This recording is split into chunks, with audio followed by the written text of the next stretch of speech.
The NBA season of 2021 to 2022 has been full of both joyful and unpleasant surprises. This season has witnessed jumps and falls, as well as its ice-cold deep ball shooting thanks to Bradley Beal and a fantastic spot-up percentages all over the court. Here are our most amazing facts. Some are good, some are bad.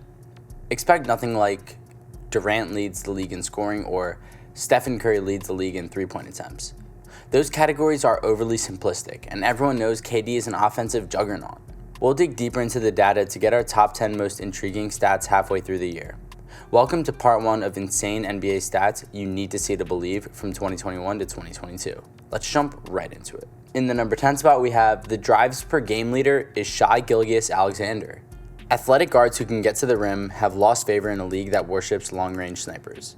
But beware. The NBA's most valued assets are players who can routinely tear down opposing defenses and smash into the lane.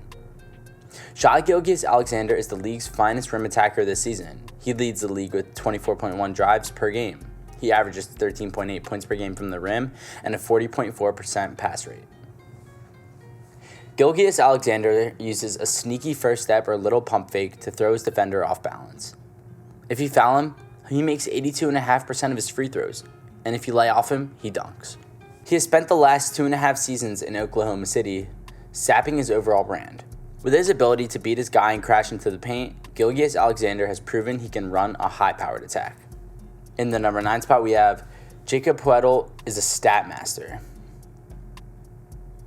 Jakob Poeltl was dealt alongside DeMar DeRozan and a first-round pick for Kawhi Leonard and Danny Green. This season, the 26-year-old Spurs center has proven he can anchor a defense.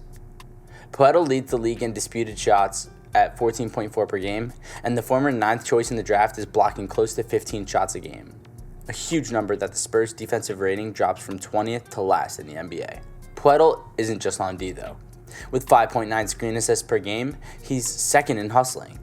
He creates 13.1 screen assist points per game for teammates like DeJounte Murray and Derek White by setting huge screens and taking defenders' body shots every day. The All-Star center does all the little things that wins games. Poeltl creates misses and assists his teammates in scoring 19-33 in favor of the Spurs. Imagine what he could do for a contender with something to play for every night.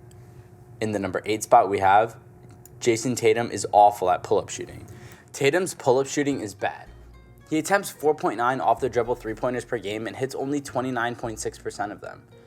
He's also averaging 8.7 mid-range pull-up jumpers, and he averages 41% field goal percentage and 13.6 pull-up attempts per game.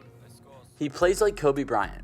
Bryant only hit 24% of his rim shots in his 5th season, and Tatum only hit 21.1% in his 5th season.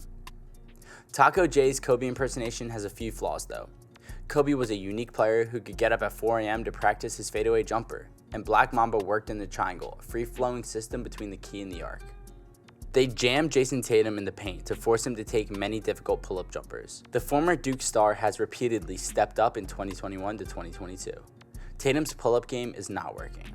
In the league, the Celtics offense ranks 19th. Tatum only has 4 assists per game. It's time for him to exploit his size and explosiveness to create more open looks for his teammates. Misses are misses. It's still better than disputed 20-footers all game. In the number 7 spot, we have Norman Powell is the league's best spot-up shooter. We know that the NBA offenses need to drive the rim players, but they need the spot-up shooters to run. Spot-up shooters create the space rim slashers need to operate. Nobody creates more space on the court than Norman Powell. Norman makes 5.3 spot-up shots a game, ranking 8th in the NBA, and is 49.7% of them, averaging 1.26 points per possession. Powell's three-point bombs combine silky smooth stroke, rapid release, and superb footwork.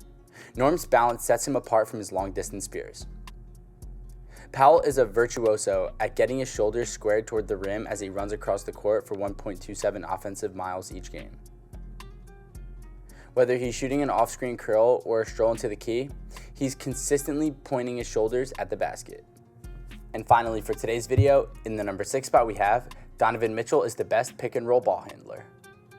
Donovan Mitchell has 12.1 pick-and-roll opportunities per game, averaging 12.1 points per possession.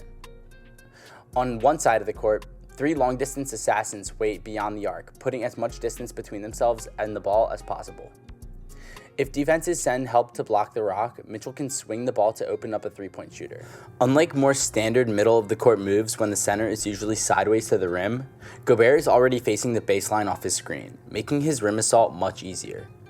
Mitchell is a master at separating screen actions, assaulting opposing defenders with spin techniques, crossovers, and hesitation moves while trying to stay in front of the speeda. The Utah Jazz have the NBA's best offense this year, and Donovan Mitchell is at the heart of it. Well guys, thank you so much for making it to the end of the video. Be sure to smash that like button, subscribe to our channel, and ring that notification bell so you never miss a video. Thank you guys for watching, and I'll see you guys next time. Peace.